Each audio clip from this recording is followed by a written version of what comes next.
وأزواجه وذريته ومن تبعهم بإحسان إلى يوم الدين وإلى مشايخنا من لدن رسول الله صلى الله عليه وسلم خصوصا إلى الإمام المحلي رحمه الله والإمام حرمين الجويني رحمه الله نفعنا بهما وبعلومهما في الدارين آمين. الفاتحة.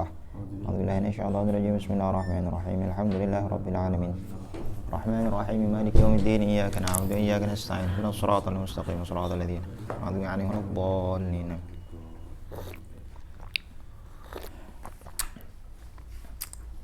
Nasakh, betul? Allah Akbar. Bismillahirrahmanirrahim. Wa amman naskhu fa ma'nahu lughatan al-izalah. Nasakh secara bahasa maknanya adalah al-izalah, menghilangkan. Yani di dalam Al-Qur'an dan maupun hadis ya. Ini ada beberapa hukum yang dulunya berlaku kemudian hukumnya dihapus, diganti dengan hukum yang lain, sehingga yang berlaku adalah hukum yang lain. Seperti misalnya adalah syariat arah kiblat. Pada mulanya umat Islam diperintahkan sholat menghadap Baitul Maqdis, kemudian syariat ini dihapus, diganti oleh syariat menghadap Masjidil Haram. Fawalli wajhaka syatral Masjidil Haram. Nah, itu nasakh. Jadi hukum awal itu dihapus, hukum yang datang paling awal dihapus, diganti dengan hukum yang datang belakangan, kira-kira begitu. Nah, Imam Suyuti rahimahullah, beliau mengatakan bahwa nasakh ini adalah nasakh mansukh ini adalah satu hal begitu yang memang khusus Allah berikan, Allah hadiahkan kepada umatnya baginda Rasulullah SAW. Di antara hikmahnya adalah untuk memudahkan. Jadi yang pada mulanya hukumnya itu sulit kemudian jadi mudah. Ini di antara hikmah dari nasakh. Dan umat Islam hampir sepakat, ya bisa dikatakan sepakat lah, umat Islam Ahlus Sunnah sepakat bahwa yang namanya nasakh mansukh itu ada dalam Al-Qur'an, dalam syariat. Nasakh mansukh itu, waalaikumsalam warahmatullah. Nasakh mansukh itu ada dalam syariat. Hanya saja orang-orang Yahudi itu mengingkari adanya nasakh mansukh. Karena menurut mereka, kata orang Yahudi, kalau misalnya ada nasakh mansukh, itu menurut mereka sesuatu yang disebut sebagai bada'. Bada' itu artinya ini Tuhan ini kok nggak konsisten. Awalnya nyuruh sholat menghadap Baitul Maqdis, terus tiba-tiba berubah keputusannya disuruh menghadap Masjidil Haram. Ini seolah-olah Tuhan nggak konsisten. Gimana? Tuhan kok pelin-pelan? Harusnya konsisten aja. Kalau sejak awal diperintahkan menghadap Baitul Maqdis, ya sudah Baitul Maqdis saja sampai akhir.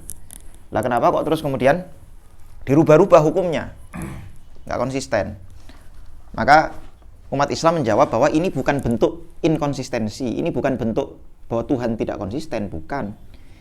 Ini oleh umat Islam disebut sebagai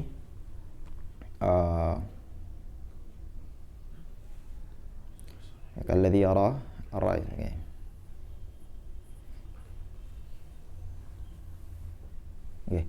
Ini oleh umat Islam disebut sebagai batas akhir periode hukum. Batas akhir periode hukum. Jadi memang sejak awal Allah memerintahkan umat Islam untuk menghadap Baitul Maqdis, ya ada batasnya. Ada ukurannya, ada batasnya. Memang segitu. Memang itu kayak gini loh, kayak ente beli pulsa. Habis pulsa itu kan mesti ada ininya ya, ada masa aktifnya. Nah, masa tenggang, masa aktif segala macam. Jadi memang sejak awal hukum itu masa berlakunya ya selama itu. Terus kemudian Allah ngasih hukum yang lain. Apa bedanya? Seperti misalnya Allah merubah keadaan merubah keadaan manusia, misalnya dari awalnya sakit kemudian sehat. Apakah terus kamu mau mengatakan bahwa ini Allah nggak konsisten? Kalau emang Allah mau membuat orang sakit, sakit aja sampai akhir. Kalau sehat, ya sehat aja. Kan aneh. Aneh. Ya terserah Allah mau ngasih orang itu sehat terus kemudian dirubah jadi sakit, terserah. Sama seperti Allah terserah membuat merubah-rubah, bukan merubah hukum sebetulnya. Memang sejak awal aturannya memang sudah diberi batas waktu segitu. Kemudian nanti setelah batas waktunya berakhir muncul hukum baru. Nah, bukan badak, bukan berarti berarti jangan-jangan Allah itu awalnya coba-coba, saya tak coba nyuruh Baitul Maqdis, kok kayaknya kurang ini ya, kurang pas ya, wis ganti Baitul Haram. Enggak begitu, karena Allah itu maha mengetahui. Nah, sifat maha mengetahuinya Allah itu konsekuensinya adalah bahwa Allah tahu apa yang akan terjadi mulai dari azali sampai tidak ada akhirnya. Sehingga apapun yang diputuskan oleh Allah itu berdasarkan ilmu Allah, bukan badak seperti anggapan orang-orang Yahudi. Oke. Nah, kemudian ulama yang pertama kali mentahrir atau menjelaskan secara eksplisit mengenai nasakh mansuh ini adalah Al-Imam Asy-Syafi'i rahimahullah dalam kitabnya Ar-Risalah. Bukan berarti ulama sebelumnya tidak tahu nasakh mansuh, bukan. Ya sama seperti Imam Syafi'i adalah orang yang pertama kali mengkodifikasi ilmu-ilmu usul fikih. Bukan berarti terus ulama-ulama sebelumnya tidak ngerti usul fikih, ya enggak. Yang ngerti tapi tidak dikodifikasikan, tidak ditulis, tidak dijelaskan, tidak diteorikan, kira-kira begitu. Belum diteorikan. Nah, kemudian ada pembahasan yang penting juga mengenai perbedaan antara nasakh dengan takhsis. Ini dua hal yang berbeda. Kalau kita lihat secara sekilas ini nampak mirip, dan memang mirip sekali antara nasakh mansuh dengan takhsis.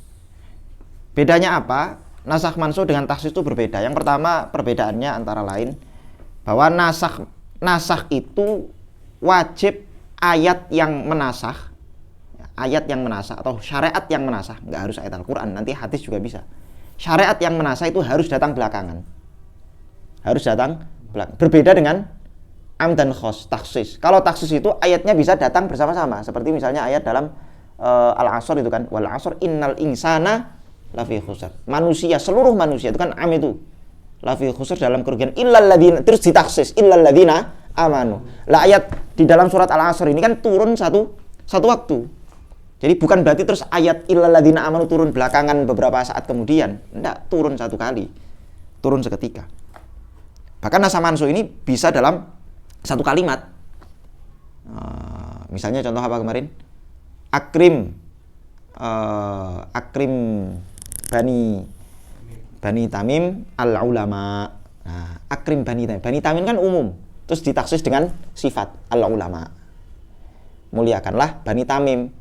Kalau kata-katanya berhenti pada akrim Bani Tamim, seolah-olah kita diperintahkan memuliakan seluruh Bani Tamim, tapi terus disifati al-ulama, ditaksis. Jadi taksis antara am dan khos ini bisa di dalam satu kalimat yang sama. Tapi kalau nasakh mansuh enggak. Nasakh mansuh itu antara ayat yang menasakh dengan ayat yang dimansuh itu harus nasakh datang belakangan, mansuh datang di awal.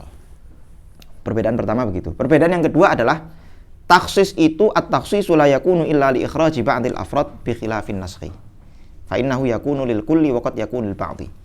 Taksis itu hanya mengeluarkan sebagian afrad, tidak menghilangkan semuanya. Saya ulangi ya. Yang namanya taksis itu hanya mengecualikan atau mengeluarkan, mengkhususkan, membuat spesifik sebagian afrodnya, sebagian hal yang terkandung di dalam lafadz yang am. Seperti saya mengatakan apa?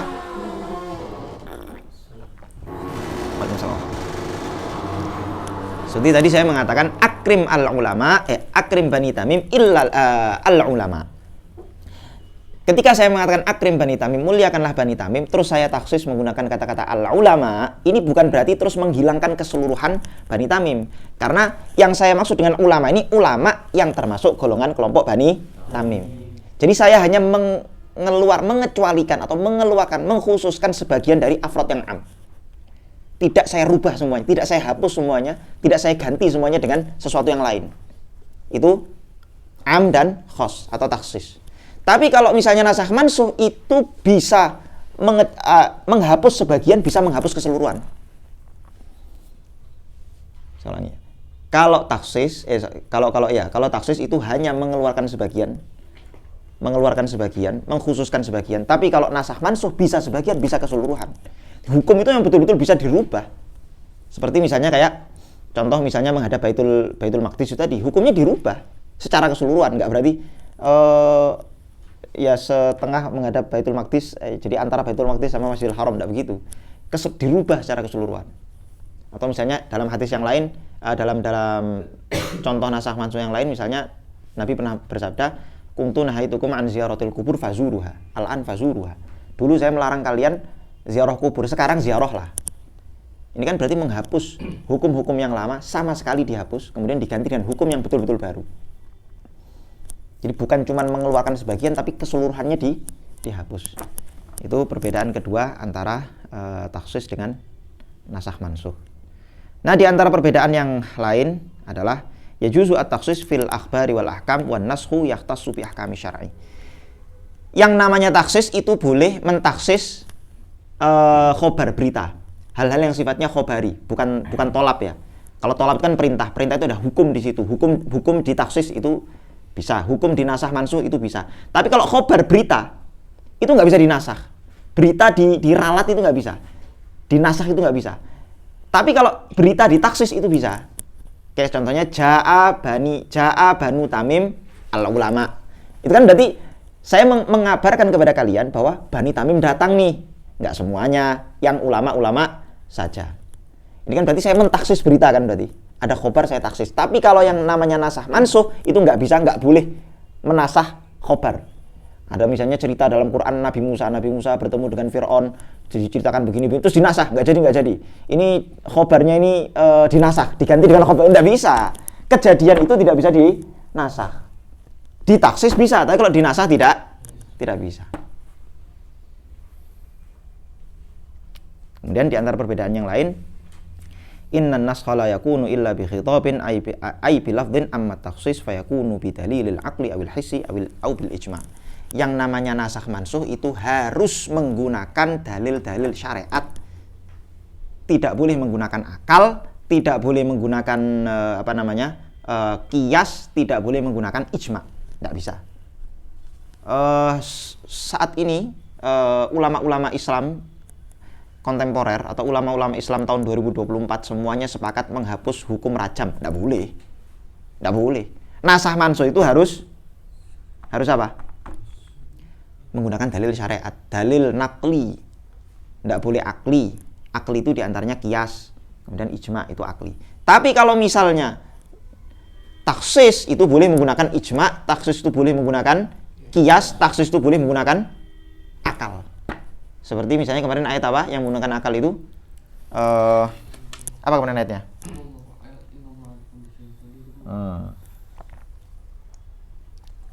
Wallahu yakhluqu ma yasha.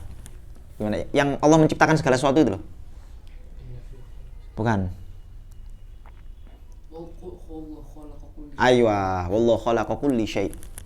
Allah menciptakan segala sesuatu. Syai' kan itu umum sekali tuh. Kulli syai', mudhaf ilaih. Umum itu ayatnya. La syai' di situ apakah memasukkan Allah juga? Sehingga kamu mengatakan oh berarti Allah menciptakan dirinya sendiri. Ya enggak. Dari mana kamu memahami bahwa Allah tidak menciptakan dirinya sendiri? Kan ayatnya umum sekali. Wallahu khaliqu kulli syai'. Allah menciptakan segala sesuatu.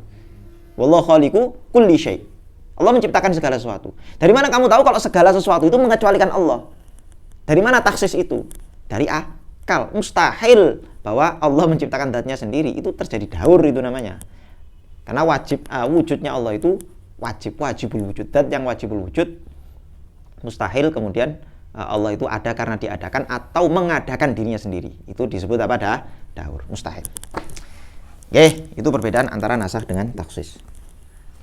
Bismillahirrahmanirrahim. Wa amman naskhu fa ma'nahu nasakh secara maknanya adalah lughatan secara bahasa al-izalatu menghapus. Yuqalu dikatakan nasakhatis syamsu. Nasakhat telah menghapus asyamsu matahari adzillah. Matahari telah menghapus atau menghilangkan adzillah bayang-bayang. Idza azalathu wa rafa'athu bing bisautiha. Jadi kalau misalnya matahari itu berada tepat di atas satu benda, maka bayang-bayangnya akan hilang. Sehingga dikatakan nasakhat asyamsu adzillah. Matahari ini telah menghapus bayang-bayang, menghilangkan. Wa qila ma'nahu an-naqlu. Ada yang mengatakan maknanya nasakh itu bukan menghilangkan tapi hanya memindah saja, an-naqlu, memindah. Min qaulihim diambil dari ungkapan orang Arab, nasakhtu ma fi hadzal kitab. Aku menasakh apa yang ada di kitab ini. Idza naqaltuhu bi ashkali kitabatihi. Kapan saya mengatakan itu? Saya mengatakan itu ketika saya menyalin isi yang ada di kitab tersebut saya salin di kertas atau kitab yang lain. Nah, itu nasakh juga itu. Perbuatan nasakh juga itu. Nah, jadi nasakh itu artinya bisa menghilangkan, artinya bisa juga apa? Memindah, menyalin. Hanya saja kemudian kebanyakan para ulama mengatakan bahwa makna nasakh yang hakiki itu izalah, menghilangkan. Tapi kalau nasakh digunakan untuk makna naql, makna menyalin, itu majas. Itu majas.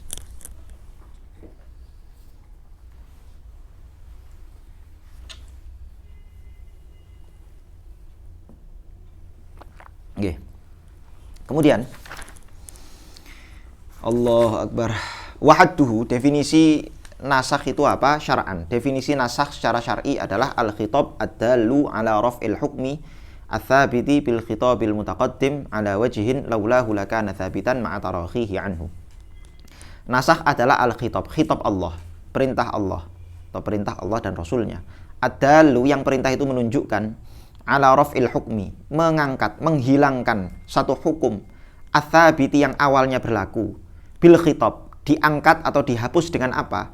Dihapus, diganti bil khitabi, dengan khitab, dengan perintah al-mutaqaddim. Al-khitab adalah ala rafil hukum, enggak? Kebalik. Nasakh adalah al-khitab, satu khitab. Adalu, yang menunjukkan ala rafil hukmi. Khitab ini menunjukkan bahwa satu hukum telah terhapus. Ats-tsabiti, di mana hukum itu pada mulanya ada, berlaku. Bil khitabil mutaqaddim, berlaku dengan khitab yang datang lebih awal. Ala wajhin, dengan satu keadaan, laulahu, kalau bukan karena khitab adallu ala raf'il hukmi itu tadi, lakana tsabitan, maka khitab yang mutaqaddim itu masih berlaku. Ma'a tarakhihi anhu, dengan catatan khitab adal ala raf'il hukmi itu datangnya tarakhi, belakangan. Bisa dipahami? Ya, seperti yang saya terangkan tadi, bahwa yang namanya nasakh mansukh itu adalah proses ketika ada dua khitab Allah, yang satu datang lebih dulu, yang kedua datang belakangan. Yang datang belakangan menghapus syariat atau khitab yang datang lebih dulu, di mana kalau nggak ada ayat yang datang belakangan ini, maka khitab Allah yang awal ini masih berlaku. Ada yang mengatakan takrifnya yang lebih simpel, lebih mudah adalah raf'u hukmin syar'iyyin bidalilin syar'iyyin mutaakhirin, malah lebih kena. Menghilangkan hukum syar'i dengan dalil syar'i juga mutaakhirin, yang datang lebih akhir. Selesai. Hadza haddun lin nasikh. Nah, ini kata siapa namanya? Kata Imam Mahali, beliau mengatakan ini sebetulnya bukan definisi nasakh mansukh. Ini definisi an-nasikh. Definisi yang menasakh. Bukan definisi nasakh mansukh. Kan tadi beliau mengatakan an-naskhu lughatan sudah, terus kemudian wahadduhu, yakni definisi dari nasakh syar'an, secara syar'i adalah al-khitab. Lah, yang namanya khitab itu adalah sesuatu yang menasakh, bukan proses nasakh mansukhnya, tapi itu sesuatu yang menasakh. Ya, beliau mengatakan hadza haddun lin nasikh. Ini adalah definisi untuk khitab yang menasakh. Wa yu'khadhu minhu haddun naskhi. Maka bisa diambil dari situ haddun naskhi, definisi nasakh adalah bi annahu raf'ul hukmi al-madhkuri bi khitabin. Lah, ini. Jadi kalau mau mendefinisikan nasakh, mendefinisikan proses nasakhnya, berarti jangan memulai dengan kata-kata jinsnya, itu jangan pakai al-khitab. Jinsnya itu pakai apa? Raf'ul hukmi. Jinsnya itu pakai apa? Raf'ul hukmi. Raf'ul hukmi al-madhkuri bi khitabin ila akhirih. Bi khitabin mutaqaddimin ala wajhin laulau lakan tsabitan ila akhir. Nggih. Ai, yang dimaksud adalah raf'u ta'alluqihi bil fi'li. Yang dimaksud menghilangkan itu apa? Menghapus itu apa? Apakah kemudian tulisannya dihapus, dihilangkan begitu? Ya enggak. Yang dihapus itu bukan tulisannya, tapi yang dihapus adalah raf'u ta'alluqihi bil fi'li. Menghapus, menghilangkan keterkaitan hukum tersebut bil fi'li, dengan perbuatan orang mukallaf. Artinya hukum itu sudah tidak berlaku lagi untuk orang mukallaf. Artinya orang mukallaf sudah tidak diwajibkan untuk melaksanakan hukum tersebut. Itu maksudnya raf'u ta'alluqihi bil fi'li. Mengangkat atau menghilangkan ta'alluq, keterkaitan khitab tersebut bil fi'li, dengan perbuatannya siapa? Orang mukallaf. Fa kharaja bi qaulihi. Nah, ini. Jadi ini nanti beliau akan membahas mustasnaid dari definisi yang dipakai untuk menunjukkan bahwa hadnya ini betul-betul haddun tamun, kira-kira begitu. Fa kharaja bi qaulihi ats-tsabit bil khitab. Definisinya tadi menggunakan kata-kata ats-tsabit bil khitab. Ini apanya ini? Fasalnya. Apa? fasalnya. Di jenisnya beliau menggunakan al-khitab, walaupun terus kemudian diluruskan sama Imam Mahalli, yang lebih tepat bukan dimulai dari al-khitab ad-dallu, tapi raf'ul hukmi al-madhkuri bi khitabin. Nah, dengan fasal al-khitab itu maka keluarlah raf'ul hukmi tsabiti bil bara'ah al-asliyah. Nasakh ini adalah menghapus hukum yang apa? Menghapus satu hukum yang hukum itu berlaku sebab khitab yang datang lebih awal. Lah dengan kata-kata dengan fasal hukum yang berlaku sebab khitab yang datang lebih awal, ini mengecualikan hukum-hukum yang berlaku bil bara'atil asliyah ay adamit taklif bi syai'. Perhatikan. Usul fikih itu emang harus mikir. Kalau misalnya kita cari contoh khitab itu tadi ya. Kita pakai contoh yang pertama tadi aja lah. Salat menghadap Baitul Maqdis awalnya. Kemudian syarat ini dihapus dengan syariat yang datang setelahnya. Apa itu syariat yang datang setelahnya? Fawalli wajhaka syatrul Masjidil Haram, perintah untuk salat menghadap Masjidil Haram. Ini artinya hukum salat menghadap Baitul Maqdis itu dihapus, diganti dengan hukum menghadap Baitul Haram atau Masjidil Haram. Diganti dengan menghadap Masjidil Haram. Oke.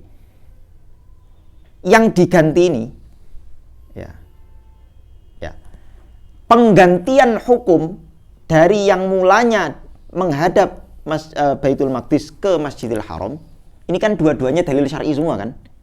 Perintah pertama, Allah memerintahkan umat Islam untuk sholat menghadap Baitul Maqdis. Terus perintah kedua, Allah memerintahkan umat Islam sholat menghadap Masjidil. Ini dua-duanya perintah, Allah perintah syariat. Sehingga bisa dikatakan ayat yang pertama atau syariat yang pertama dinasakh oleh syariat yang kedua yang datang belakangan.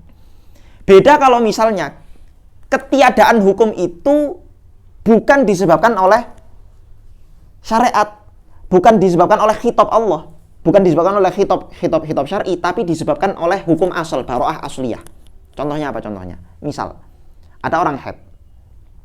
Orang haid ini sama Allah diperintahkan untuk mengqadha puasa. Betul? Orang haid ketika bulan Ramadan, dia kan nggak boleh puasa tuh. Karena dia nggak boleh puasa, maka nanti kalau haidnya sudah selesai dan sudah bulan Ramadan sudah selesai, dia diperintahkan untuk mengqadha puasa Ramadan. Pertanyaannya, dia diperintahkan ngodok sholat-sholat yang ditinggal selama haid nggak? Kenapa kok nggak diperintahkan mengqadha sholatnya? Apa alasannya? Nggak ada dalilnya. Tidak ada dalil yang memerintahkan apa? Wanita untuk mengqadha sholat yang ditinggalkan sebab haid. Nggak ada perintahnya. Sehingga ketiadaan hukum wajib seorang wanita yang ketidakwajiban seorang wanita mengqadha sholatnya sebab haid itu tidak dikatakan nasakh. Bukan berarti terus, berarti hukum kewajiban sholat bagi wanita haid itu dinasakh. Enggak ada begitu. Kenapa? Karena ketiadaan hukum wajibnya ini bukan karena dihapus oleh dalil syar'i, tapi karena bara'ah asliyah. Karena pada dasarnya hukum asalnya ketika tidak ada perintah qadha, maka tidak wajib mengqadha. Kalau puasa itu ada perintah mengqadhanya, maka di pembahasan kaidah yang kemarin, di pembahasan al-amru itu sudah saya singgung juga bahwa al-qadha'u bi amrin jadid. Yang namanya qadha itu harus dengan perintah baru. Jadi kalau misal tidak ada perintah untuk mengqadha, maka memang pada dasarnya tidak wajib mengqadha. Bara'ah asliyah. Nah pertanyaannya, tidak ada kewajiban mengqadha ini loh. Ini apakah disebut nasakh mansuh? Tidak.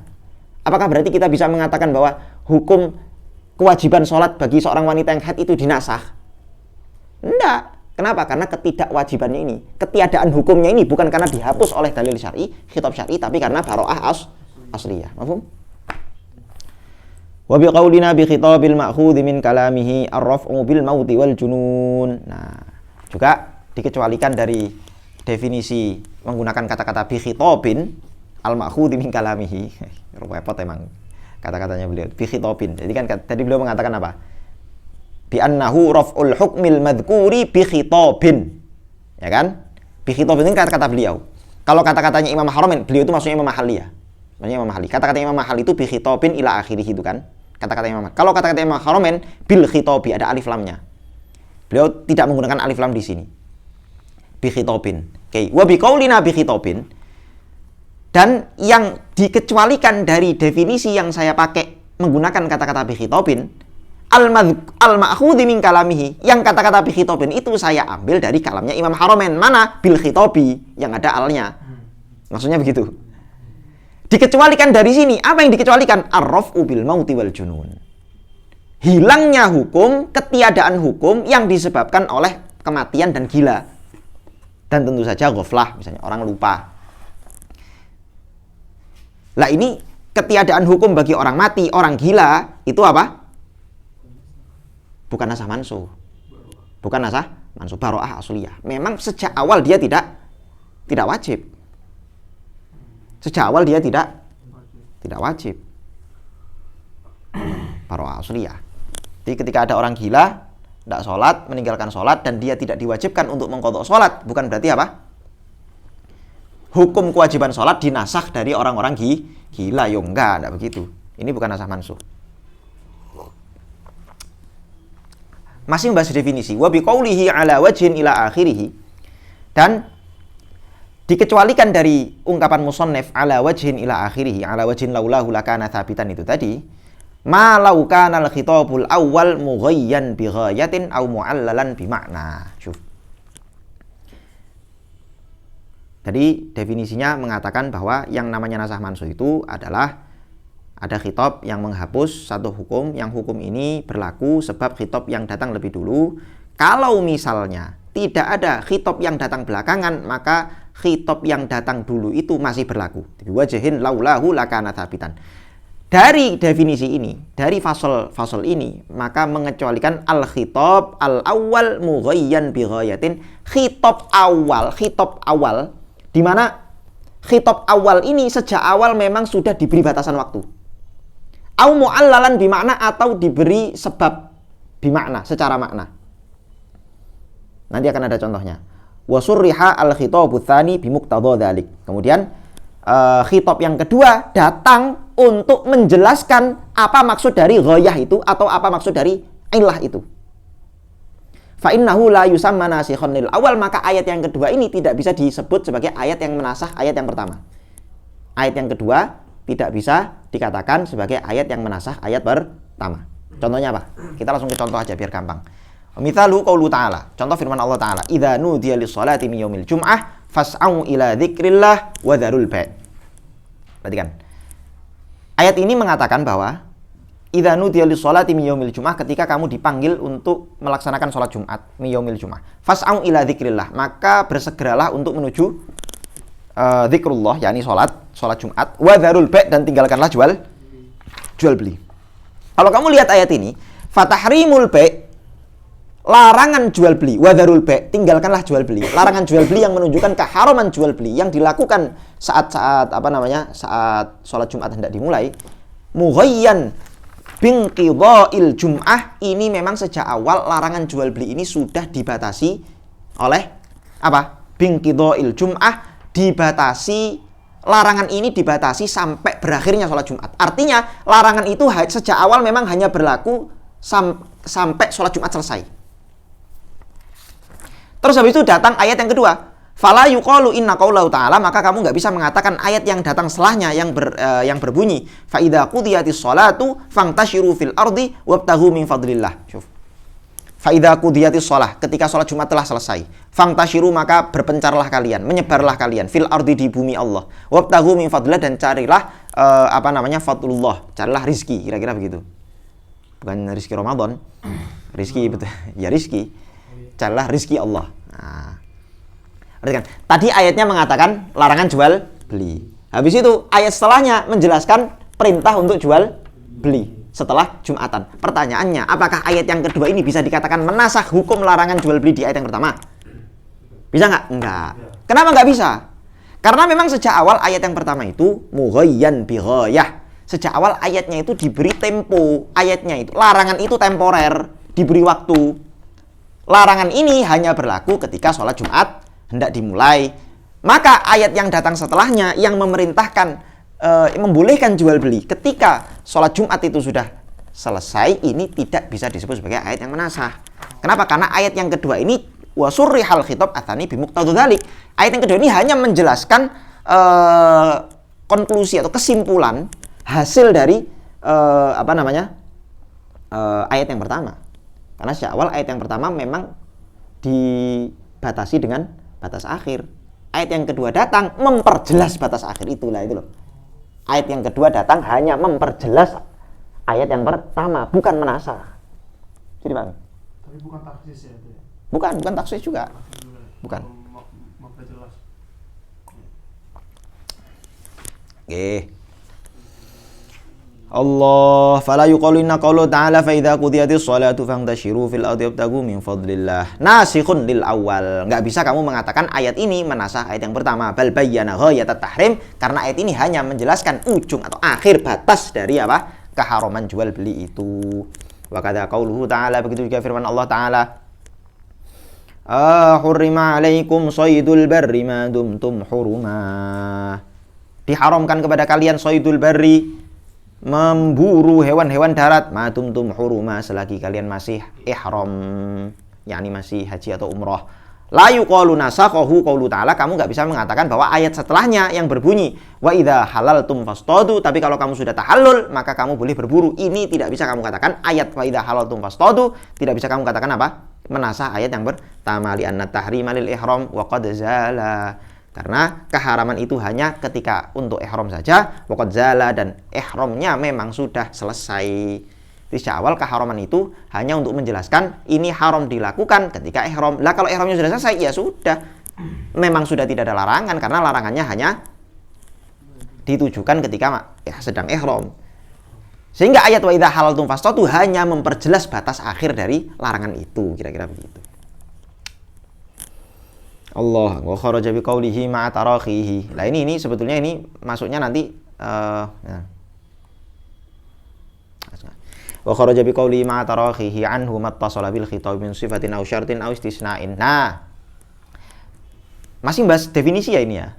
Wa kharaja bi qaulihi, dan juga dikeluarkan dari definisi yang berbunyi ma'a tarakhihi anhu, bahwa khitab yang menasah itu harus datang belakangan dari khitab yang dinasah. Fasal ini mengecualikan apa? Mengecualikan mattasala bil khitab min sifatin aw syartin aw istisna'in. Khitab-khitab yang digabung, disambung dengan satu sifat atau satu syarat atau istisna, pengecualian. Seperti yang saya bilang tadi di awal itu loh, bahwa yang namanya nasakh mansuh itu harus tarohi. Tapi kalau khos dan taksis itu boleh apa? Boleh bersamaan. Jadi kalau misalnya itu tadi khitab yang kedua itu datangnya bersamaan, tidak tarohi, tidak datang belakangan, tapi bersamaan, maka tidak bisa dikatakan nasakh mansuh. Baik itu bersamaan dengan khitab yang pertama menggunakan sifat atau syarat atau istisna, seperti itu tadi ya. Wal 'ashr innal insana lafi khusr illal ladzina amanu. Nah, kata-kata illal ladzina amanu itu kan istisna tuh, nggak bisa dikatakan itu menasah. Tapi itu mentaksis, bukan menasah. Contoh yang lain misalnya, saya mengatakan uqtulul musyrikin, bunuhlah orang-orang musyrik. Terus saya bilang illa ahlal kitab, kecuali yang ahlu kitab, atau illa dhimmi, kecuali orang-orang dhimmi, misalnya begitu. Lah, kata-kata illa dhimmi itu tidak bisa terus kemudian kamu mengatakan berarti hukum membunuh seluruh orang kafir itu dihapus, diganti dengan hukum membunuh orang kafir tapi yang tidak dhimmi, yang harbi-harbi saja, misalnya begitu. Enggak. Memang sejak awal ini bukan ditujukan nasakh mansuh. Ini apa? Taksis. Walaupun itu turunnya akhiran. Oh enggak. Kalau turunnya akhiran justru ini mengecualikan mengecualikan dari kata-kata yang ma'atarohi itu. Jadi kalau misalnya khitabnya datang terakhir, ya dia bisa dikatakan sebagai nasakh mansuh. Karena saya bilang tadi, di antara perbedaan nasakh mansuh dengan taksis adalah kalau nasakh mansuh itu, kalau taksis itu dia hanya mengeluarkan sebagian hukum saja. Kalau nasakh mansuh bisa menghapus semua, bisa menghapus sebagian. Jadi nasakh mansuh itu bisa menghapus semua, bisa menghapus sebagian hukum. Yang sebagian contohnya apa? Ya itu tadi. Apa contohnya? Sebagian. Ada nggak di sini ya? Nah, coba nanti kita baca. Oke, wa yajuzu naskhur rasmi wa baqaul hukmi. Lah, ini sudah membahas hal lain yang tidak terkait dengan definisi. Ini macam-macam nasakh mansuh, nasakh mansuh. Yang namanya nasakh mansuh itu boleh wa yajuzu naskhur rasmi wa baqaul hukmi. Menghapus rasamnya saja. Rasam itu adalah yang dimaksud rasam di sini bacaan. Wa baqaul hukmi, tapi hukumnya masih berlaku. Nahwu asy-syaikhu wasy-syaikhatu idza zanaya farjumuhuma albattah. Ini kita semua tahu lah ya. Qala Umar radhiyallahu an, Sayyidina Umar mengatakan, fa inna qad qara'naha. Dulu kita membaca ayat itu. Jadi kata Sayyidina Umar, dulu itu pernah ada ayat yang berbunyi apa? Asy-syaikhu wasy-syaikhatu idza zanaya farjumuhuma albattah. Asy-syaikhu seorang pezina muhsan laki-laki, wasy-syaikhatu seorang wanita pezina perempuan yang sudah muhsan, idza zanaya, kalau mereka dua berzina, farjum maka rajamlah. Ini dalil bahwa zina muhsan itu hukumnya dirajam. Lah tapi di Quran hukum rajam itu nggak ada. Lah kok bisa? Iya. Ayatnya dulu pernah ada, tapi ayat ini dinasakh tilawahnya atau dinasakh rosemnya. Maksudnya dinasakh tilawah atau rosemnya itu bukan berarti terus kemudian teksnya itu ikut hilang. Ya enggak, teksnya masih ada. Nyatanya sampai sekarang teksnya masih sampai kepada kita. Teksnya masih ada. Jadi yang dimaksud dengan dihapus tilawahnya adalah kita tidak menganggap itu sebagai Al-Quran lagi. Kita tidak menganggap itu sebagai Al-Quran lagi. Sehingga konsekuensinya adalah kita membaca ayat itu, mantan ayat itu tidak sama seperti kita membaca ayat Al-Quran. Di mana dikatakan orang yang membaca Al-Quran maka setiap hurufnya dikalibatkan 10. Di mana satu huruf itu bukan la aqulu alif lam mim harfun walakin alifun harfun wa lamun harfun wa mimun harfun. Alif lam mim itu alif satu huruf dan seterusnya. Tidak masuk ke situ. Dan juga tidak boleh dibaca ketika sholat. Nggak boleh kamu misalnya lagi sholat, kemudian di antara surat yang kamu membaca ayat wasyaikhu wasyaikhatu idza zanaya farjumuhuma albattah. Allahu akbar, gak sah sholatmu. Sholatmu tidak sah karena kamu dianggap membaca ayat yang sudah bukan Al-Quran lagi secara tilawah. Secara tilawah. Secara hukumnya masih berlaku. Hukumnya masih berlaku. Terus ini dinasah karena kok bisa dinasah? Karena sebelumnya karena memang ada hukum yang datang setelahnya. Enggak, bukan. Kalau yang ini? Ya, makanya. Jadi kadang makanya di sini justru pembahasan di sini inilah pembahasan di mana nasakh itu kadang tidak hanya menasakh hukumnya. Tapi hukumnya masih yang dinasakh cuman tilawahnya saja. Kok bisa begitu? Lah, ini akhirnya jadi bukan perdebatan ya. Menjadi titik titik di mana banyak dikritik atau diserang sama orang-orang orientalis yang mengatakan bahwa wah ini tanda bahwa dulu Quran itu aslinya itu ya ada hal-hal yang disembunyikan, nggak diungkapkan, nggak disampaikan dan seterusnya. Ada ayat-ayat Al-Quran yang berarti bener nih orang Syiah nih, jangan-jangan ayat Al-Quran itu nggak sempurna. Lah tidak demikian, karena ya kalian baca sendirilah ya dalam buku saya itu kenapa alasannya Quran itu kok sampai kepada kita dengan yakin, mutawatir dan seterusnya. Tidak ada satu huruf pun. Kalau ada orang mengingkari satu huruf dari Al-Quran, langsung kafir dia. Karena itu Quran itu sifatnya mutawatir. Nah, ini kenapa kok ayat ini hanya dihapus bacaannya tapi hukumnya masih berlaku? Kata para ulama, beliau mengatakan hikmahnya adalah untuk menguji keimanan seorang muslim. Jadi kalau misalnya ini saya hapus nih, ayatnya saya hapus, kamu nggak boleh baca lagi, tapi hukumnya masih berlaku. Kamu kira-kira masih beriman nggak? Percaya nggak kamu sama Quran? Kira-kira gitu. Nah, jadi untuk menguji, di antara hikmah terbesarnya, untuk menguji keimanan seorang muslim. Allahu a'lam. Waqat rajama sallallahu alaihi wasallam al-muhsanaini, dan dulu Nabi pernah merajam dua orang pezina muhsan, muttafaqun alaih wa huma al-muradu bi syaikhi wa syaikhah, dan yang dimaksud dengan syaikh dan syaikhah itulah pezina muhsan. Oke. Wa naskhul hukmi wa baqa'ur rasmi, kemudian menasah. Maksudnya yang kok bisa terhapus ini kenapa? Maksudnya gimana sih? Kok bisa terhapus ini kan alasan terhapusnya. Loh lah iya, makanya saya bilang nggak ada alasannya. Hapus kan suka-suka Allah kan. Oh berarti ada nas dari Nabi Qasim. Oh iya, jelas. Nasah mansuh itu nggak boleh ngarang-ngarang loh ya. Nasakh mansuh, makanya saya bilang nasakh mansuh itu tidak ijtihadi. Makanya dalam Al-Qur'an dikatakan apa? Manansakh min ayatin aw nunsiha na'ti bi khairim minha aw mithliha. Tidaklah Allah menasakh. Allah sendiri yang mengatakan bahwa nasakh itu dari Allah. Manansakh min ayatin aw nunsiha na'ti bi khairin minha aw mithliha. Kalau Allah menasakh satu hukum, pasti nanti Allah datangkan hukum lain yang lebih bagus atau minimalnya sepadan. Kalau Allah menasakh satu ayat, pasti Allah akan mendatangkan ayat lain yang minimal sepadan. Jadi yang namanya nasakh mansuh itu harus pakai dalil syar'i, nggak boleh ijtihadi, nggak boleh ijma', nggak boleh qiyas. Jadi pembahasan nasakh mansuh di sini ini semua sifatnya itu mangkul semua dari Nabi semua. Buktinya apa? Buktinya Sayyidina Umar sendiri yang mengatakan dulu kita pernah membaca ayat ini, tapi ayat ini sekarang sudah tidak jadi Quran lagi. Ini persaksian seorang sahabat Sayyidina Umar yang mengatakan bahwa memang ayat ini sudah dinasakh. Mau gimana?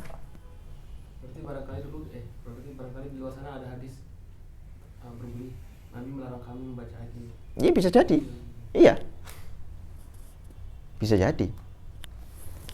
Walaupun kita tidak pernah tahu bagaimana dulu Nabi mengatakan ini nasakh, bagaimana cara Nabi mengatakan ini dinasakh ya. Nah, itu bentuknya bagaimana kita tidak pernah tahu karena sejauh pengamatan saya belum pernah nemu ada riwayat yang secara eksplisit menyabdakan demikian.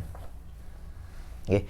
Wanashul hukumnya pokok urosmi. Kemudian yang kedua adalah manasah hukum tapi rosmnya tetap ada. Nah, ini banyak di Quran. Ya nggak banyak sih, ada beberapa dalam Al-Quran di mana ayatnya masih sebagai Al-Quran, kita baca masih dapat pahala, tapi hukumnya sudah tidak berlaku. Contohnya apa? Walladzina yutawaffawna minkum wa yadharuna azwajan wasiyatan li azwajihim mata'an ilal hauli ghaira ikhraj. Walladzina yutawaffawna minkum, dan siapa? Orang-orang yang yutawaffawna minkum wa yadharuna azwaja, orang-orang yang mati di antara kalian, wahai laki-laki, siapapun di antara kalian yang mati, wa yadharuna azwaja, dan kalian meninggalkan seorang pasangan, yakni istri, wasiyatan, maka hendaknya ia memberi wasiat kepada istrinya, li azwajim mata'an, memberi wasiat harta, ilal hauli, sampai setahun, ghaira ikhraj, dan memberi wasiat kepada istrinya agar tidak keluar rumah. Jadi zaman dulu atau pernah ada syariat di mana ketika seorang suami mati, maka istrinya itu masa iddahnya setahun. Masa iddahnya berapa? Setahun. Diberi sama suaminya harta selama setahun, nggak boleh keluar dari rumah selama setahun. Ada syariat yang demikian.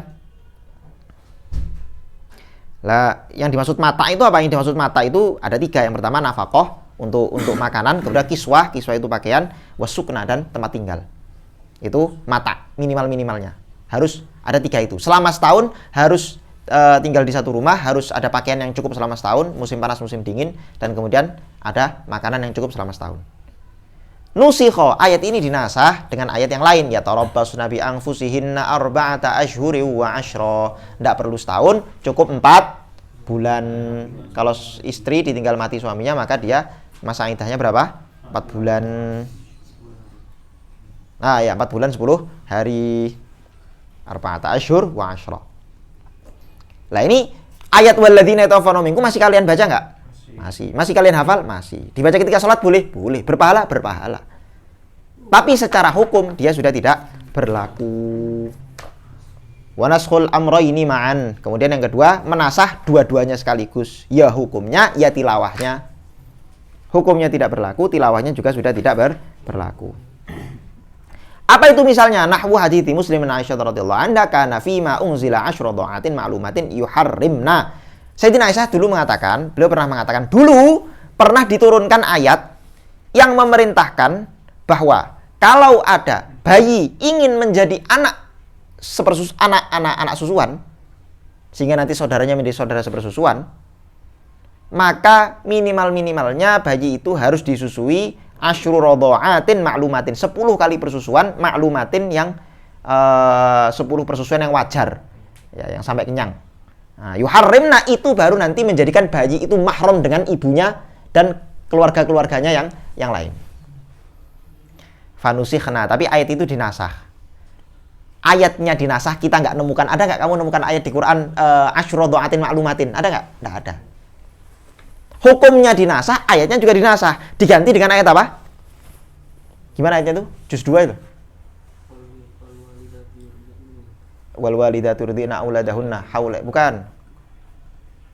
Atau dengan hadis ya dinasahnya ya. Nah, intinya dinasah dengan bi khamsi ma'lumatin yuharrimna. Cukup dengan 5 kali persusuan itu sudah bisa membuat bayi itu mahram dengan siapa? Wanita yang ia menyusu kepadanya dan saudara-saudaranya, anak-anaknya dan seterusnya. Allah.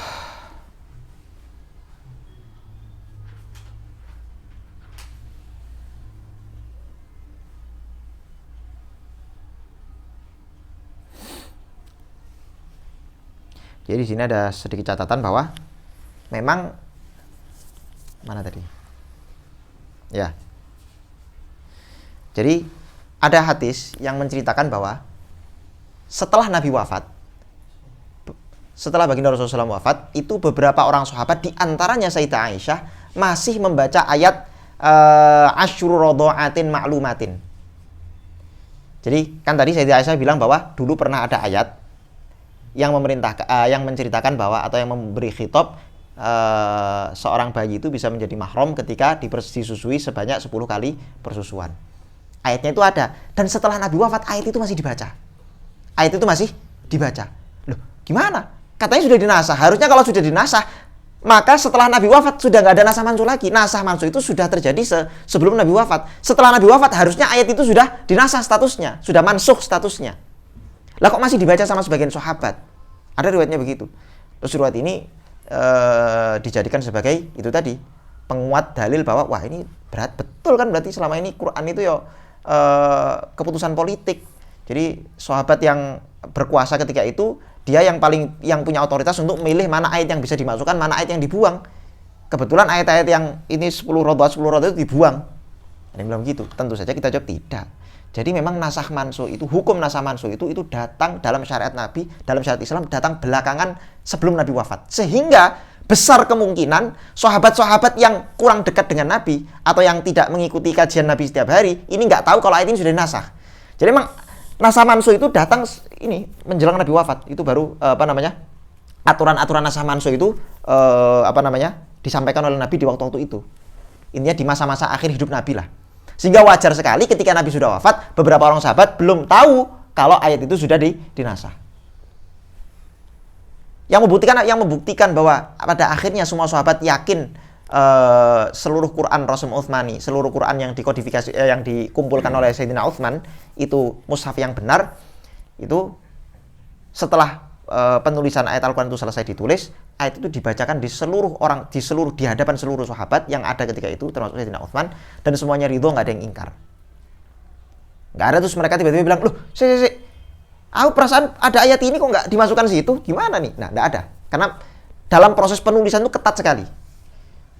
Jadi Sayyidina Utsman itu manggil seluruh orang sahabat, ayo semua yang kalian merasa punya hafalan ayat Al-Quran atau catatan ayat Al-Quran, bawa ke sini, datangkan saksi, harus kamu datangkan minimal 2 orang saksi dan seterusnya. Di mana saksi itu menyaksikan sendiri bahwa Nabi memang pernah membaca ayat itu, baik itu dalam sholat atau dalam majelis-majelis ilmu beliau dan seterusnya. Nanti belum cukup, tulisan ini harus dimuqabalahkan dengan misalnya hafalannya sahabat yang lain. Jadi sangat ketat. Sehingga apa yang masuk di Quran itu memang betul-betul yang sudah disepakati oleh para sahabat.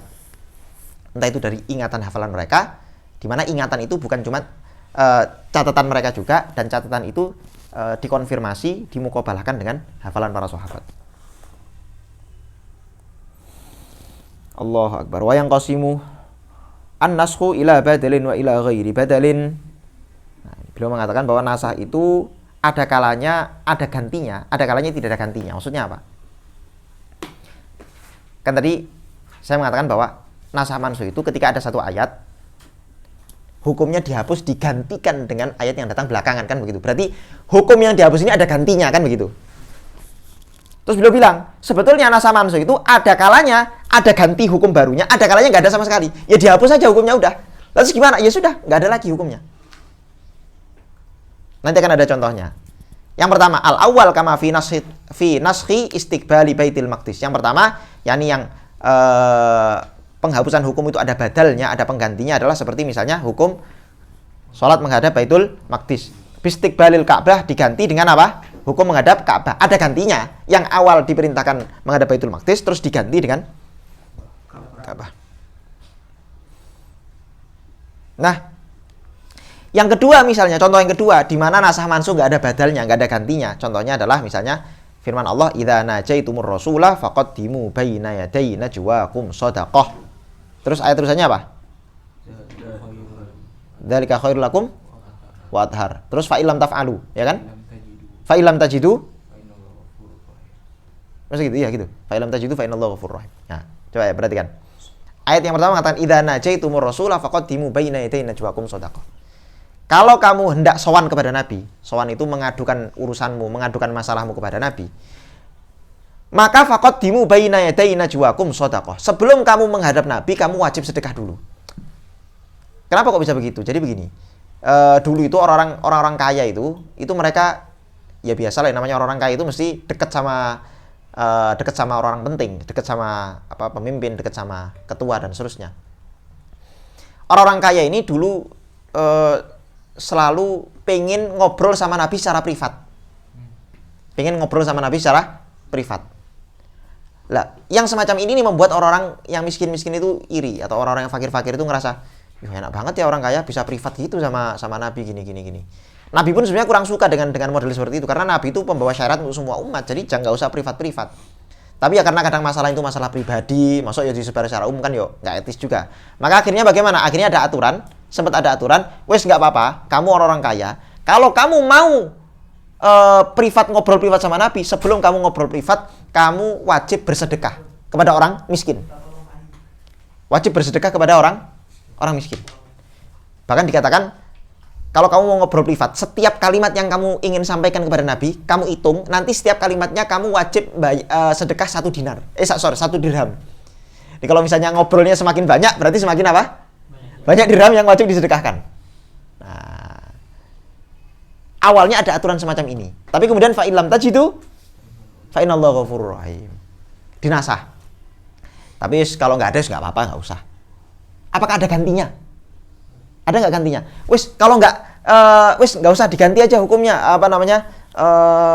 Nggak usah bayar, diganti misalnya apa? Kalau lebih mahal. Atau setiap pertemuan satu dirham misalnya begitu, diganti sebagian, diringankan misalnya.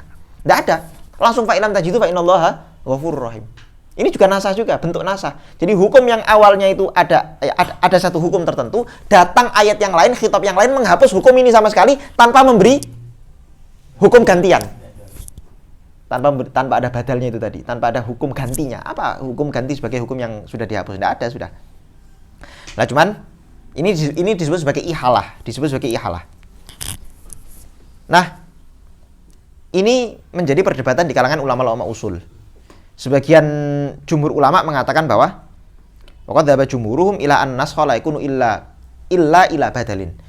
Jumhur usulin sebetulnya mengatakan bahwa nasah mansuh itu harus ada badalnya, karena ayat Al-Qur'an mengatakan manansakh min ayatin aw nunsiya na'ti bi khairin minha aw mithliha. Jadi pasti ada gantinya. Janji Allah itu dalam Quran. Enggak boleh terus kemudian hukumnya itu hilang gitu aja terus enggak ada sama sekali. Enggak bisa begitu.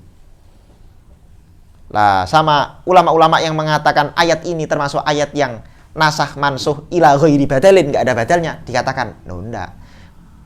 Pertama, enggak harus. Siapa yang harus mengatakan ayatnya cuma bilang manansakh min ayatin aw nunsiya na'ti bi khairin minha aw mithliha.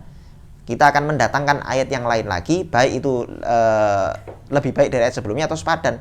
Lah kan yang jelas ayatnya sudah ada tuh, ayat yang mansuh itu sudah, yang menasah itu sudah ada. Fa illam tajidu itu kan ayatnya itu sudah, ya sudah, itu ayat gantinya yaitu bahwa tidak ada ganti hukumnya, itu soal lain. Mana ada ayat manansakh min ayatin itu mengatakan harus ada ganti hukumnya? Tidak ada syarat itu satu. Jawaban yang kedua adalah dikatakan bahwa sebetulnya ada ganti hukumnya itu. Yang ayat idza najaitumur rasulah faqaddimu baina yaday najwakum shadaqah itu ada hukum gantinya. Ada gantian hukumnya. Ayat ini dinasah hukumnya, tapi ada gantian hukumnya. Apa gantian hukumnya? Ayat yang berbunyi a'ashfaqtum an tuqaddimu baina yaday najwakum shadaqat fa in lam taf'alu wa taballahu 'alaikum wa aqimus sholata wa atuz zakah. Asfaqtum an tuqaddimu baina yaday najwakum shadaqat. Apakah kamu merasa keberatan kalau misalnya kamu pengen ngobrol privat sama Nabi terus kamu harus sedekah dulu? Ya sudah, fa idlam taf'alu, kalau kamu enggak bisa mengerjakan itu, wa taballahu alaikum, mintalah Allah akan mengampunimu, fa aqimus sholata. Tapi dirikanlah salat dulu, wa atuz zakat, dan bayarlah zakat. Nah, gantinya adalah sebelum orang itu sebelum ngobrol privat sama Nabi diperintahkan salat dan bayar menunaikan zakat. Nah, ini badalnya. Kata para ulama yang mengatakan bahwa ayat ini termasuk contoh nasakh ila ghairi badalin wa ila ma huwa aghlad. Nah, ada kalanya justru nasakh mansukh itu hukum yang dinasakh ini lebih berat daripada hukum yang menasakh itu lebih berat daripada hukum yang dinasakh. Contohnya apa? Kana khit takhyiri baina shaumi ramadan wal fidyati ila ta'yinis shaum. Dulu syariatnya pernah mengatakan bahwa orang itu ketika bulan Ramadan boleh puasa, boleh tidak puasa, dengan catatan dia wajib bayar fidyah. Jadi kalau kamu mau puasa monggo, wajib puasa itu wajib. Tapi kalau kamu nggak puasa bisa, tapi bayar fidyah. Baik kamu itu sehat, kamu sakit, kamu mampu, kamu nggak mampu, kamu safar, kamu nggak safar, bebas. Di bulan Ramadan kamu boleh puasa, boleh bayar fidyah. Lah cuman kemudian datang ayat yang menasakh yang mengatakan apa? Nggak boleh. Ketika bulan Ramadan datang semua wajib puasa, nggak ada yang boleh bayar fidyah kecuali orang yang nggak mampu.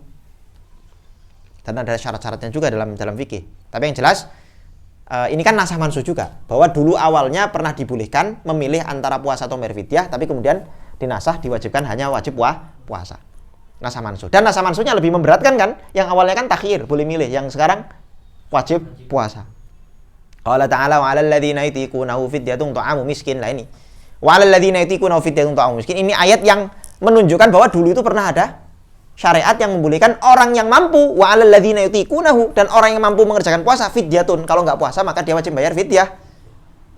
Fidyatun ta'amu miskin. Ila qauli ta'ala. Nah, kemudian dinasakh ketika sampai pada firman Allah, faman syahida minkumus syahra falyasum.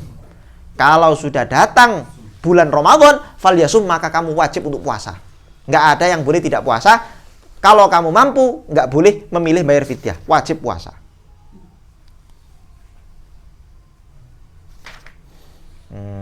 Wa ila ma huwa akhaf lah. Kalau ini jelas, para ulama sepakat bahwa ila ma huwa akhaf dan nasakh mansukh itu ada kalanya ayat yang menasakh lebih ringan daripada ayat yang dinasakh.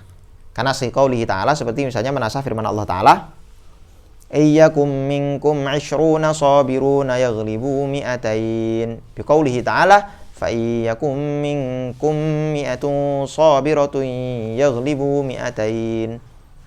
Dulu ada syariat yang mengatakan ketika umat Islam berperang melawan orang kafir, sudah berhadapan-hadapan dengan musuh orang-orang kafir, maka umat Islam nggak boleh lari kecuali perbandingan jumlah antara orang Islam dengan orang kafir itu orang kafir jumlahnya 200 dan orang Islam jumlahnya kurang dari 20. Berarti berapa banding berapa nih? 1/10 ya? 1 banding 10 atau 1 banding 20? Hah? 1 banding 10 kan? Ya. Pokoknya selama satu orang muslim menghadapi 10 orang kafir, itu nggak boleh kabur dari peperangan. Tapi kalau misalnya perbandingannya itu sudah satu orang muslim melawan lebih dari 10, 11, 12, 13, lah itu boleh pergilah. Boleh enggak jadi. Boleh mengcancel, mengundurkan diri. Tapi selama perbandingannya masih 1 banding 10, nggak boleh lari. Nggak boleh apa? Nggak boleh lari. Tapi kemudian ayat ini dinasakh, dihapus dengan ayat yang lain atau syariat yang lain yang memperbolehkan fa iyyakum minkum mi'atun shabiratun yaghlibu mi'atin. Jadi perbandingannya 1 banding 2 aja. Jadi yang awalnya 1 banding 10 terus dinasakh, wes gak apa-apa. 1 banding 2. 1 banding 2. Lah ini nasakh mansukh di mana ayat yang menasakh lebih ringan daripada ayat yang dinasakh. Allah wa yajuzu.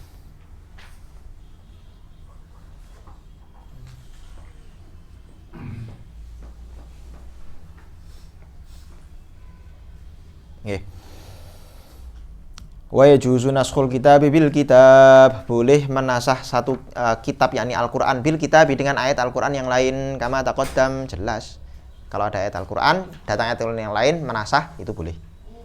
Kama taqaddama fi ayatil iddati wa ayatil musabarah. Sebagaimana yang telah berlalu di dalam dua ayat iddah dan dua ayat musabarah. Ayat iddah itu apa ayat iddah? Ayat iddah tadi. Walladzina yatawaffawna minkum wa yadharu, itu ayat itu dinasah dengan ayat apa? Ayat Al-Qur'an yang apa bunyinya? Ayat arba'ata asyhurin wa asyra. Ya tarabbasna bi anfusihinna arba'ata asyhurin wa asyra. Atau ayat musabarah ini tadi. Iya. Ayat ini tadi mana tadi? Iyyakum minkum 'ishruna sabirin yaghlibu mi'atain, dinasah oleh ayat sesama ayat fa iyyakum minkum mi'atun sabirin yaghlibu mi'atain. Oke. Wa nasu sunnati bil kitab. Kemudian yang kedua menasah sunnah yakni hadis bil kitab dengan Al-Qur'an. Jelas boleh. Tidak ada soal. Hadis Nabi dinasah menggunakan ayat Al-Qur'an. Taqaddama fi nasr istiqbali Baitul Maqdis. Sebagaimana yang telah berlalu juga, contohnya menghadap Baitul Maqdis itu. Menghadap Baitul Maqdis itu perintahnya bisa kita temui dalam hadis Nabi dulu menghadap Baitul Maqdis. Terus dinasah pakai ayat Al-Qur'an, fawalli wajhaka syatral masjidil haram. Naskhu sunnati bil kitab. Ats-tsabit bi sunnah al-fi'liyah. Nah, ini yang dimana hukum menghadap Baitul Maqdis itu hukumnya ditetapkan dengan sunnah fi'liyahnya Nabi, sunnah fi'liyahnya Nabi. Shallu kama ra'aitumuni usolli, dan Nabi menghadap Baitul Maqdis. Terus dinasah menggunakan ayat fawalli wajhaka syatral masjidil haram. Kama fi hadits sahihain bi qouli ta'ala fawalli wajhaka syatral masjidil haram. Wa bis sunnati. Sunnah dihapus dinasah dengan sunnah. Kalau tadi sunnah dinasah dengan kitab, sekarang sunnah dinasah dengan sunnah. Ini juga bisa. Contohnya apa contohnya? Kuntu nahaitukum an ziyaratil kuburi fazuruha. Dulu aku melarang kalian untuk ziarah kubur, lah sekarang ziarahlah. Berarti ini mengindikasikan bahwa dulu pernah ada hadis baginda Rasulullah SAW di mana beliau melarang orang ziarah kubur. Tapi terus dinasah dengan hadis yang sama, maksudnya derajat sama-sama hadis yang berbunyi fazuruha, sekarang kalian boleh ziarah kubur. Wa sakata an naskil kitab bi sunnah wa qad qila bi jawazi. Nah, ini Imam Haramain dikomentari oleh Imam Halim, dikatakan bahwa Imam Haramain tidak membahas mengenai hukumnya bisa nggak menasah kitab dengan sunnah. Quran dinasah dengan sunnah itu bisa nggak? Wa qad qila bi jawazi, ada yang mengatakan boleh. Ada yang mengatakan boleh. Nah, kemarin di dalam taksis, itu kan taksisul kitab bil kitab, taksisul kitab bis sunnah, taksisul kitab bil ijma, itu kan boleh. Ya kan? Taksisul sunnah bil kitab dan itu boleh. Dalam masalah taksis itu memang agak longgar. Artinya taksis itu seperti yang saya bilang tadi, dalam taksis itu bahkan pakai akal aja bisa. Pakai logika itu bisa. Tapi kalau dalam nasah mansuh, saya bilang tadi, nasah mansuh itu ketat. Kenapa? Karena yang bisa menasah itu hanya syariat dengan syariat. Lah kan hadis juga syariat. Iya, hadis syariat juga. Tapi yang menjadi soal levelnya berbeda, level syariatnya berbeda. Kalau Quran itu mutawatir, kalau hadis itu ada yang mutawatir, ada yang ahad. Kalau misalnya hadis ahad menasah ayat yang mutawatir, ini jadi soal, jadi masalah ini. Ini jadi apa? Jadi masalah. Apa bisa syariat yang kekuatannya itu dhonni, yakni ahad itu kan dhonni, menasah Al-Quran yang mutawatir, yang qat'i? Dan ini jadi persoalan, sehingga Imam Haramain tidak membahas bisa nggak menasah Alkitab bis sunnah. Waqad qila bi jawazihi. Ada ulama yang mengatakan boleh. Wa hadza madzhabu aktsaril ulama, dan inilah madzhab kebanyakan ulama justru yang mengatakan apa? Boleh. Wa qala al-Imamul Haramain fil Burhan walladzi ikhtarahu al-mutakallimun wa huwal haq al-mubin anna nashal kitab bis sunnah wa ghairu mumtani. Bahwa menasah Quran dengan sunnah, menasah Quran dengan sunnah, walaupun itu hadisnya ahad, itu tidak dilarang. Kenapa kok bisa begitu? Nanti akan dijelaskan sama beliau di akhir. Alasannya kenapa kok boleh menasah Al-Quran dengan sunnah meskipun derajatnya berbeda, yang satu mutawatir, yang satu ahad. Wa mathala lahu biqauli ta'ala, beliau memberi contoh dengan firman Allah Ta'ala, kutiba alaikum idza hadara ahadakumul mautu in taraka khairanil wasiyatu lil walidaini wal aqrabin. Kutiba alaikum, diwajibkan atas kalian, idza hadara ahadakumul maut, ketika datang kematian kepada kalian, ing taraka khaira, kalau kalian meninggalkan khaira itu harta, al wasiyatu, kalian wajib memberi wasiat, lil walidain, kepada kedua orang tua, wal aqrabin, dan kepada sanak kerabat. Jadi zaman dulu Pernah ada syariat di mana yang namanya wasiat itu wajib. Wasiat itu wajib. Nah ini, tapi ayat ini kemudian dinasah, dihapus dengan hadis Nabi riwayat Tirmidzi, hadis Tirmidzi wa ghairi, yang mengatakan bahwa la wasiyyata li waris. Kalau dia sudah menjadi ahli waris maka tidak boleh menerima wasiat. Yang namanya orang tua itu sudah jadi ahli waris. Yang namanya kerabat, beberapa kerabat itu sudah jadi ahli waris. Maka la wasiyyata li waris, kalau orang sudah punya jatah ahli waris maka dia tidak boleh lagi menerima harta dari wasiat. Hingga kewajiban berwasiat kepada kedua orang tua dan kerabat itu dihapus oleh hadis Nabi ini, la wasiyyata li waris ini. Waktu ridho. Tapi kemudian pendapat yang mengatakan ayat ini dinasah dengan hadis la wasiyyata li waris itu dibantah bi annahu khabarun wahid. Lu kan la wasiyyata li waris itu khabar ahad. Bagaimana bisa menasah sesuatu yang mutawatir? Wa sayati annahu la yunsahu tawatur bil ahad, dan nanti akan dijelaskan bahwa ya boleh sebetulnya menasah yang mutawatir dengan yang ahad. Wa fi nuskhatin wa la yajuzu nasul kitab bis sunnah. Nah, kata Imam Mahalli, beliau mengatakan, saya menemukan nuskhoh yang lain, yakni nuskhohnya Imam Haromen, nuskhoh warokotnya Imam Haromen. Saya menemukan ada kalimat la yajuzu nasul kitab bis sunnah, enggak boleh menasah kitab dengan sunnah di nuskhoh Imam Haromen. Ai bi khilafi takhsisihi, tapi kalau taksis boleh. Bi khilafi takhsisi biya, kalau mentaksis ayat Al-Qur'an dengan sunnah itu boleh, kama taqaddam, sebagaimana penjelasannya telah lewat. Li'anna taksis ahwan minan naskhi, karena yang namanya taksis itu lebih ringan daripada apa? Daripada nasah. Wa yajuzu naskhul mutawatir bil mutawatir. Nah ini, boleh menasah yang mutawatir dengan yang mutawatir. Quran dengan sesama Quran sama-sama mutawatir boleh. Quran dengan hadis mutawatir juga boleh. Atau hadis mutawatir dengan hadis mutawatir boleh, sama-sama mutawatir boleh. Wa nasul ahad bil ahad wa bil mutawatir. Menasah hadis ahad dengan sesama hadis ahad atau menasah hadis ahad dengan yang mutawatir lebih boleh lagi, jelas. Tapi wala yajuzu naskhul mutawatiri kal Qur'ani bil ahad, tidak boleh menasah apa? Yang mutawatir, baik itu Quran ataupun hadis, bil ahad dengan yang ahad. Jadi kalau ada hadis mutawatir enggak boleh hadis mutawatir ini dinasah oleh hadis ahad. Li annahu dunahu fil quwwah, karena yang namanya nasah mansuh seperti ini dunahu fil, karena hadis ahad, li'annahu karena hadis ahad dunahu, posisinya grade-nya itu di bawah hadis mutawatir fil quwwah dari sisi kekuatan. Tapi beliau terus bilang apa coba? Warrajih jawazu dzalik. Pendapat yang rajih tapi itu boleh, tapi ini pendapatnya Imam Mahli tapi ya, bukan Imam Haromen. Warrajih jawazu dzalik. Walaupun kalau kita lihat sebetulnya jumhur ulama mengatakan enggak boleh. Tapi Imam Mahali mengatakan pendapat yang rajih justru boleh. Ini mengindikasikan bahwa jumhur ulama itu satu hal, rajih itu satu hal. Jadi kadang pendapat jumhur ulama itu tidak dianggap rajih oleh seorang ulama. Jadi misalnya Imam Mahali mengatakan menurut saya yang rajih itu yang ini justru. Loh tapi kan jumhur ulama nggak begitu, nggak peduli. Jumhur ulama. Saya punya dalil sendiri, saya punya dalil yang kuat. Dan kadang kalau yang mengatakan rajih itu ulama yang betul-betul diakui dan punya otoritas tinggi, itu lebih diutamakan daripada pendapat jumhur. Jadi kalau ada seorang ulama yang kalau dalam fikih itu misalnya ada ulama dia terkenal luar biasa lah, ulama besar, imam misalnya begitu. Kemudian beliau mengatakan yang rajih ini, yang rajih itu. Tapi pendapat rajihnya ini mengingkari atau menyelisihi pendapat apa?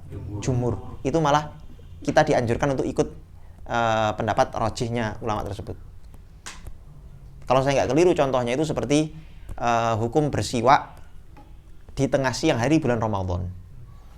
Menurut jumhur ulama dalam madzhab Syafi'i, hukumnya makruh. Jumhur ulama dalam madzhab Syafi'i. Tapi Imam Nawawi mengatakan enggak, yang rajih justru tidak. Dari sisi dalil, kata Imam Nawawi, dari sisi dalil yang rajih justru mengatakan bahwa siwaan atau sikatan di siang hari bulan Ramadan itu tidak makruh. Tidak apa? Tidak makruh.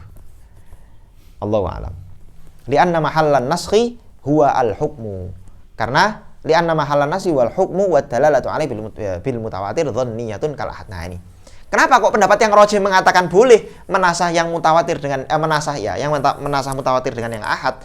Alasannya karena sebetulnya kalau kita lihat Al-Quran dikatakan mutawatir itu dari sisi apanya coba? dari sisi bahwa Al-Quran, lafadz Al-Quran itu sampai kepada kita secara mutawatir. Yang mutawatir itu lafadznya, bukan dalalah Qurannya. Saya ulangi ya, yang mutawatir itu lafadznya, bukan dalalah Qurannya. Hadis ahad itu kenapa dikatakan hadis ahad? Karena memang lafadz itu sampai kepada kita tidak secara mutawatir. Mau itu masyhur, mau itu aziz atau gharib, itu disebut ahad. Tapi dalalahnya barangkali, dalalahnya hadis ahad itu lebih kuat daripada dalalahnya hadis mutawatir. Bisa jadi seperti itu. Sehingga dalam masalah ini nggak ada soal kalau kita menasah riwayat mutawatir dengan riwayat ahad. Kenapa? Karena dalam nasah mansuh itu yang dibahas bukan lafadznya, tapi dalalahnya. Mutawatir atau tidak itu kaitannya sama lafadz. Tapi kalau nasah mansuh kaitannya sama dalalah, sehingga tidak masalah menasah hadis yang hadis ahad menasah hadis yang mutawatir atau Al-Quran ayat Al-Quran yang mutawatir, riwayat mutawatir. Kenapa? Alasannya ini tadi. Secara dalalah sebetulnya dua-duanya sama-sama dhonni. Jadi boleh aja kita mengatakan ahad, dalalahnya ahad menasah dalalahnya yang mutawatir, karena secara dalalah dua-duanya sama-sama dhonni. Ini buat dalalatu alaihi bil mutawatir dhonniyah. Dalalah yang ditunjukkan oleh lafadz yang mutawatir, jadi yang mutawatir itu lafadznya saja, tapi dalalahnya yang ditunjukkan lafadz itu dhonniyah juga, kal ahad, sama kayak hadis ahad. Jadi akhirnya sederajat, sama-sama dhonni juga ujungnya. Allahu a'lam. Nggak ada yang mau ditanyakan? Alhamdulillah dikit lagi. Ya ini 2 majelis lah ya selesai. Pas. 2 majelis lagi selesai. Insyaallah. Faslun ta'arud. Nah ini. Besok mulai fasal ta'arud sampai qiyas. Habis itu pertemuan terakhir qiyas sampai taklid dan ijtihad. Allahumma salli afdhalas salatin ala sa'adi makhluqatika sayyidina Muhammadin wa ala alihi wa sahbihi wa sallim adada ma'lumatika wa midada kalimatika kullama dhakaraka dhakiruna wa ghafala an dhikrihil ghafirun.